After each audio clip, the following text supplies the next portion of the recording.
Salut à tous. Bon, on se retrouve encore pour une vidéo d'entretien. Donc là, c'est remplacement de la courroie. Suite logique de l'entretien, on va dire. Alors pourquoi je change la courroie cette année? Tout simplement, pour ceux qui ont suivi mes dernières vidéos, j'ai eu quelques soucis avec mon moteur. Et du coup, comme j'ai acheté plusieurs pièces pour pouvoir économiser sur les frais de port, je vais changer la courroie.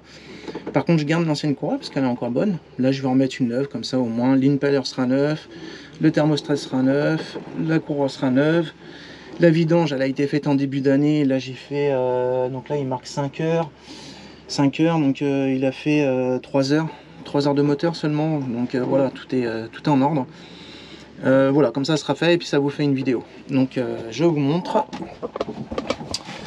Alors, voici la courroie d'alternateur. Donc ça, c'est très simple. Il suffit de dévisser ici. Vous voyez là, il y a un oblong. Et ça, c'est ce qui permet de faire la tension de la courroie. Il y a une vis ici de 12. Et là derrière, en 12 aussi. Donc il faut débloquer celle-là. Débloquer celle-là. Et après, l'alternateur, il tombe. Allez, j'essaye de vous montrer ça. C'est pas simple.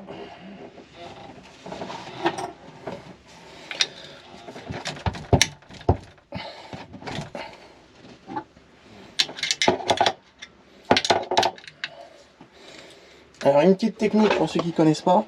Voilà, si on a besoin de rallonger pour avoir plus de force, il suffit de mettre une clé à œil. Bon là, il aurait fallu une clé de 13. Mais j'ai que ça sous la main. Et ça permet de débloquer.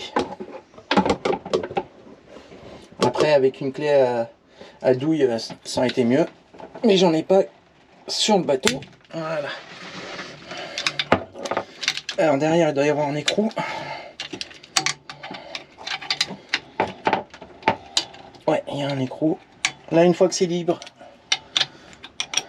Voilà, donc là c'est libre. Il n'y a pas besoin d'aller plus loin. Et on fait la même chose. Donc pour lui, par contre, on n'oublie pas que c'est le sens contraire. Donc dévisser quand c'est en visu.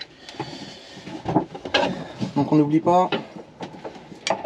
Dévisser, c'est anti-horaire quand le boulon est devant nous, ou l'écrou. Et quand il est inversé, donc de l'autre côté, c'est sens horaire. Anti-horaire, sens horaire. Voilà, donc l'alternateur, vous voyez, il bouge donc sur cette partie-là. Vous voyez, il n'y a même pas besoin de dévisser celle-là. Et là, on peut sortir la courroie. Alors, avec une main, c'est pas simple.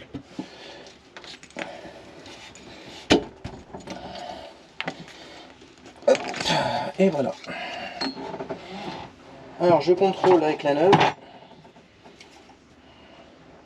Ouais, ça a l'air d'être ça. Ça a l'air d'être ça. Alors, on ne porte pas les mêmes. REM. Ah, c'est pas tout à fait la même référence. Sur l'ancienne, j'ai REMF 13.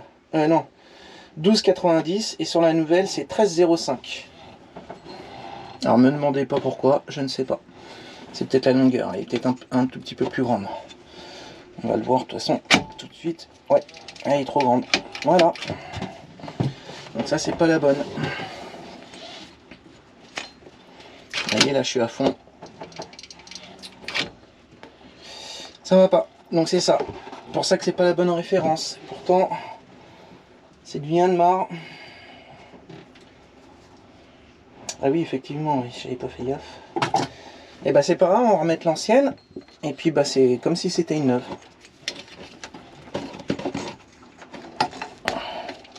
Bon, cette année, je crois que j'ai encore pas trop de bol. Hein, avec tout ce qui m'arrive entre les...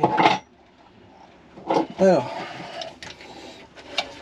Donc, en même temps, on rapproche.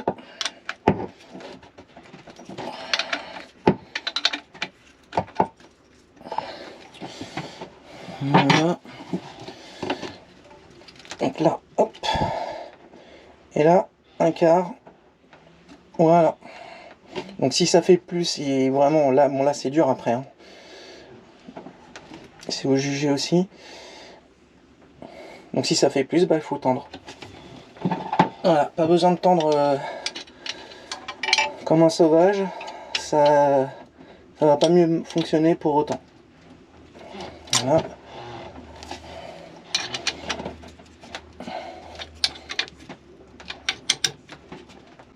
Voilà. Là on serre un peu fort parce que ça vibre. Voilà.